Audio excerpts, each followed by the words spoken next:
Far out in the North Atlantic, a container ship worth more than $200 million leaves the coast and heads toward open water.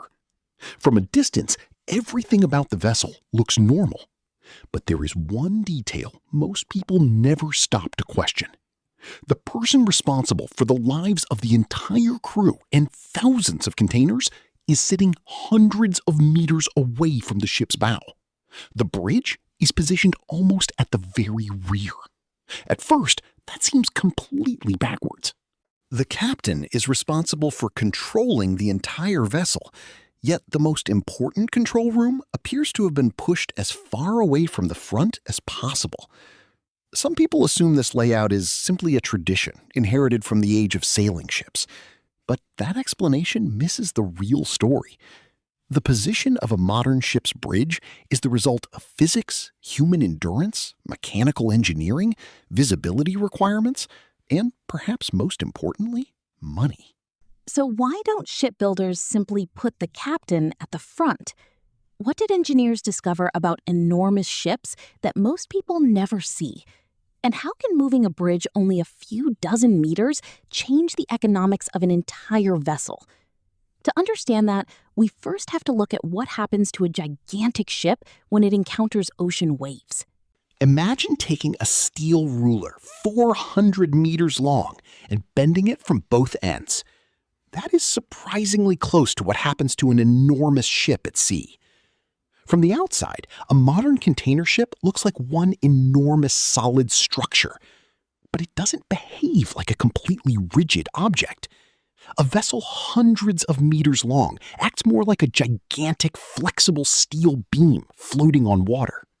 When a ship over 300 meters long enters a large swell, the water beneath it can change dramatically from one moment to the next.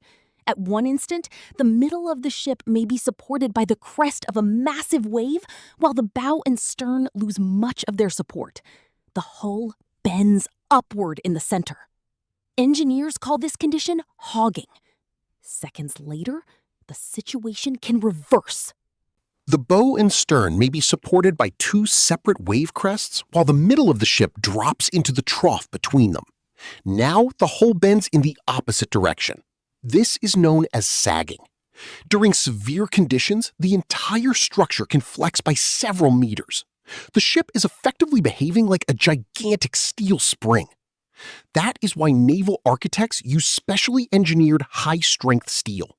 The hull needs enough strength to survive enormous loads while retaining enough flexibility to absorb continuous deformation. But this flexibility creates another problem. The farther you move away from the ship's center, the more dramatically you experience its movement. And that makes the bow a particularly violent place to work. Think about a playground seesaw. Move closer to the center and the movement becomes smaller.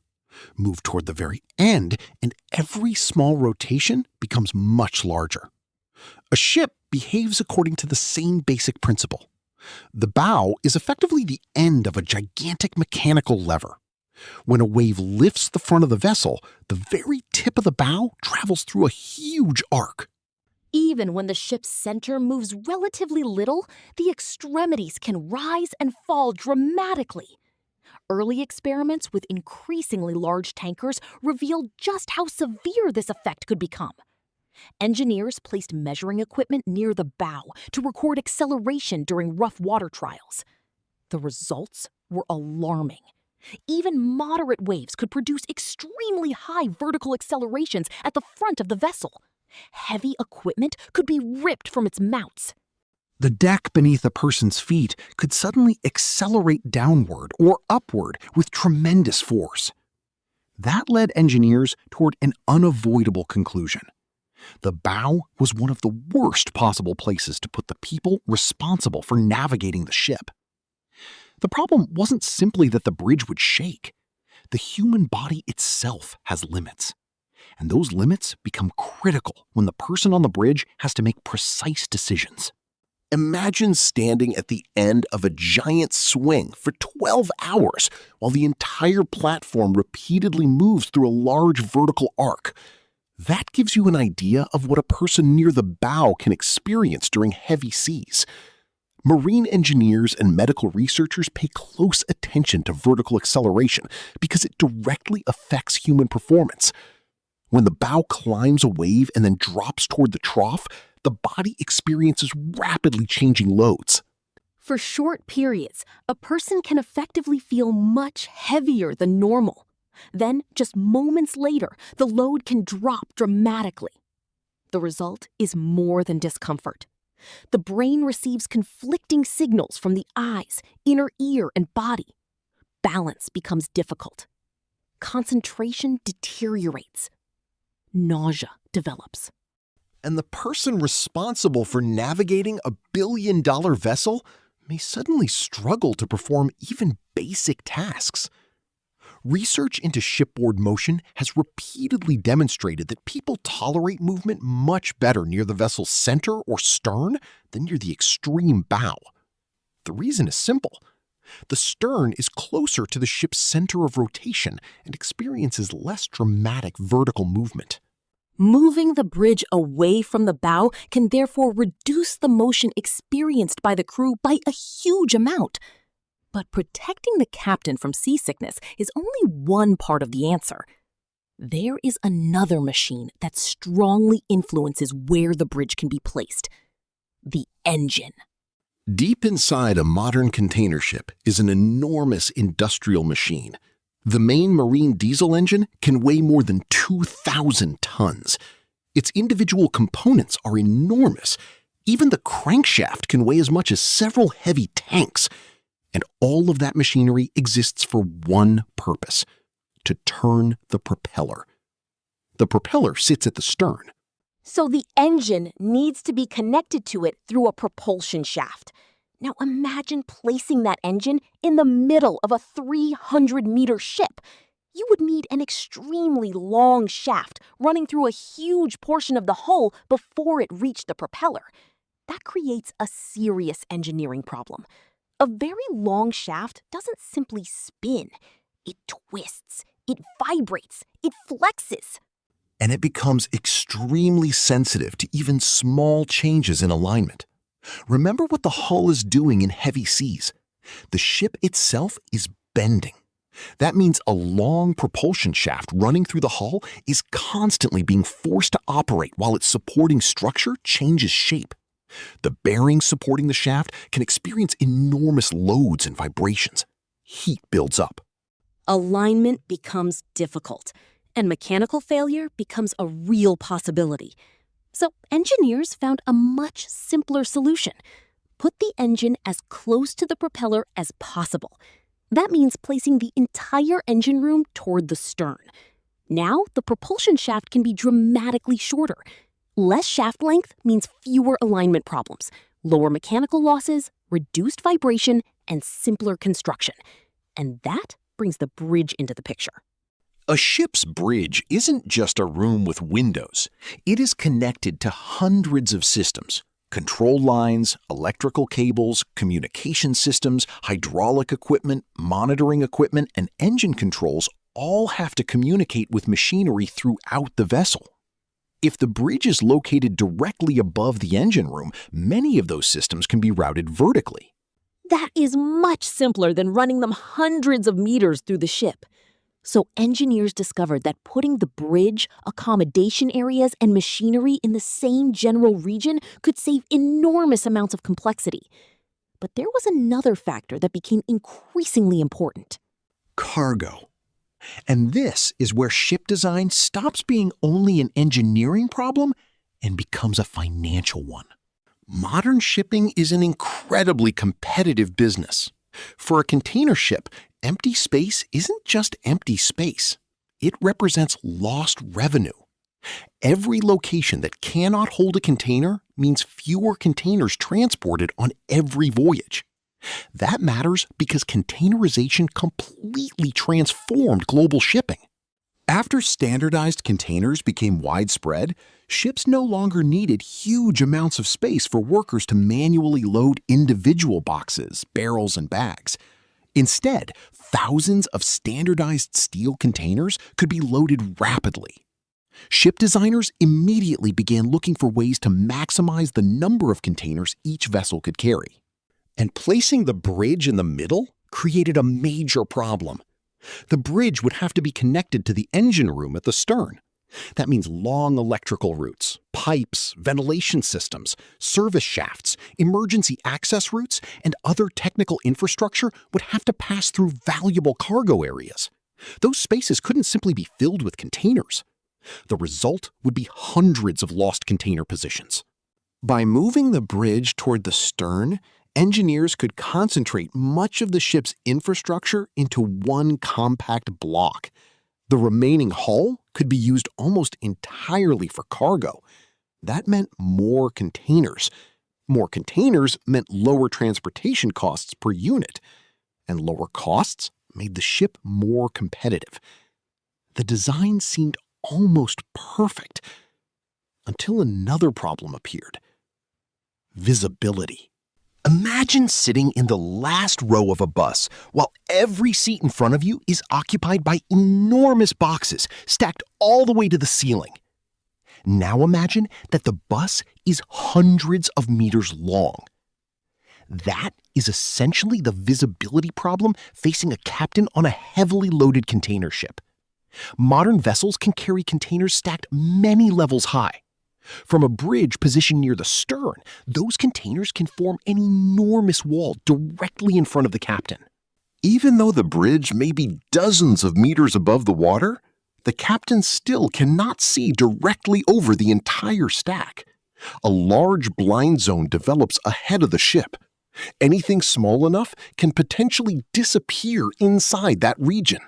A fishing boat, a small work vessel, floating debris, or even another object near the surface may remain invisible from the bridge until it gets dangerously close. Radar and other navigation systems help compensate for the problem, but they don't completely eliminate it. The issue became important enough that international maritime safety rules established requirements for forward visibility from the bridge. Ship designers therefore had to find a compromise. The bridge had to remain far enough back to avoid the worst bow motion, but it also had to be high enough to see over the containers, and that created another engineering problem. If you cannot move the bridge forward, one obvious solution is to move it upward. So container ships gradually developed taller stern superstructures. The bridge was raised higher and higher above the deck. From that position, the captain could see farther over the container stacks. But raising a huge structure creates consequences. The higher the mass is placed, the more strongly wind can act on it. The ship becomes more sensitive to lateral forces. And when a huge container ship encounters strong crosswinds, that additional surface area can contribute to rolling and stability challenges. So engineers were once again facing a compromise. Keep the bridge at the stern and accept reduced visibility, move it upward and increase the influence of wind, or move it toward the bow. That last option sounded attractive, so some designers tried it. What if the bridge were placed at the bow? The visibility problem would almost disappear. The captain would have a clear view ahead. There would be far fewer containers blocking the line of sight. At first, it looked like an elegant solution. But the ocean quickly exposed its weakness. One of the most violent phenomena a ship can experience is called slamming. When a vessel travels into large waves, the bow can rise completely out of the water. For a brief moment, a huge section of the ship is unsupported. Then it comes crashing back down. The impact between the hull and the water can generate enormous pressure across the bow structure. It is effectively a gigantic hydraulic hammer. The forces can be strong enough to damage structural components, windows, equipment, and anything else positioned in the wrong place. Now imagine sitting inside the bridge when that happens. Every impact is transmitted directly through the front of the vessel. During severe weather trials, crews on forward bridge arrangements experienced violent motion. Seats could throw occupants upward. Equipment could be damaged. and waves striking the front of the superstructure could send water directly across the bridge windows. Suddenly, the supposedly perfect forward position became extremely dangerous. The experiment revealed an important lesson. The bow offers excellent visibility, but it also receives the first and hardest impact from the ocean. Engineers were back to the same dilemma. Too far aft creates visibility problems. Too far forward creates motion and structural problems. There had to be another solution. The breakthrough came when designers stopped trying to put everything in one place. Instead, they separated the major components. This became known as the split superstructure approach. Rather than placing the bridge directly at the stern or directly at the bow, designers moved the accommodation and navigation area forward into roughly the first third of the ship. It wasn't far enough forward to expose the bridge to the worst bow impacts, but it was far enough away from the stern to dramatically improve visibility. Now the captain could see over a much smaller number of containers. The forward view became far better. At the same time, the engine remained exactly where engineers wanted it, at the stern, directly above the propeller. The two areas no longer had to physically sit on top of one another. Modern communication technology made this separation practical. Highly protected communication networks could connect the bridge with the machinery spaces. Commands could travel electronically instead of requiring massive mechanical systems running the entire length of the ship. That opened a completely new possibility. The ship no longer needed to sacrifice cargo space just to keep the bridge beside the engine. Moving the bridge away from the engine wasn't only about improving visibility. It could also create additional cargo capacity. When engineers removed unnecessary technical spaces and optimized the internal arrangement, thousands of tons of potential cargo capacity could be preserved. On the world's largest container ships, even a relatively small increase in container capacity can generate enormous additional revenue over a vessel's lifetime. That is the part most people never see. The position of the bridge isn't determined by one simple rule. It is the result of dozens of competing requirements. The captain needs visibility. The crew needs a manageable working environment. The hull needs to survive enormous bending forces. The engine needs to remain close to the propeller. The propulsion shaft needs to stay short and properly aligned. And the shipping company needs as much usable cargo space as possible. Every decision affects another part of the vessel. So, why does the captain's bridge on so many enormous ships appear to sit near the rear? Because the stern is where several engineering problems can be solved at the same time. The engine can sit directly above the propeller. The propulsion shaft can remain short. The bridge can stay away from the violent vertical movement of the bow. Technical systems can be concentrated into a compact section, and the majority of the hull can remain available for cargo. But modern shipbuilders don't blindly follow this arrangement. As ships became larger, designers experimented with different layouts. Some moved the bridge forward. Others raised it higher. Others separated the accommodation and navigation areas from the machinery spaces. The final design depends on the size, purpose, cargo arrangement, stability requirements, visibility standards, and economics of each vessel. What looks like a strange architectural choice from the outside is actually the result of an enormous engineering compromise. A container ship may appear rigid and motionless while sitting in port, but once it enters the open ocean, the entire structure becomes a giant flexible machine. Every wave bends the hull. Every meter from the center changes how violently the ship moves. Every additional container affects visibility, stability, and revenue. And every meter of propulsion shaft can introduce another mechanical challenge. So the captain isn't sitting at the back because shipbuilders forgot to put the bridge at the front. The bridge is there because after decades of experimentation, engineers discovered that the ocean leaves very little room for compromise. On a ship hundreds of meters long, even a few meters can change the forces acting on steel, the workload placed on a human being, the amount of cargo a vessel can carry, and ultimately the amount of money it can earn. The location of the bridge is therefore not just about where the captain can see. It is about finding the point where physics, safety, machinery, visibility, and economics finally agree.